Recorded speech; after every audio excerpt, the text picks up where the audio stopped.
Hello guys, in today's video I'm going to show you how to repair or replace win32k.sys safely. Let's begin.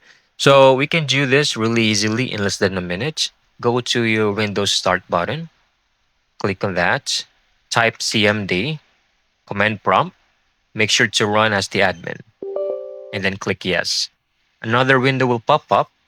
We can do SFC scan now. This is the easiest way that we can repair this without doing any other uh, or downloading softwares. So once you hit enter, your computer will automatically begin scanning for any corrupted or missing files.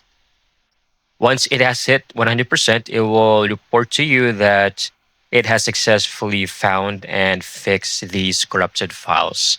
Then you can click close. This might take a few minutes though.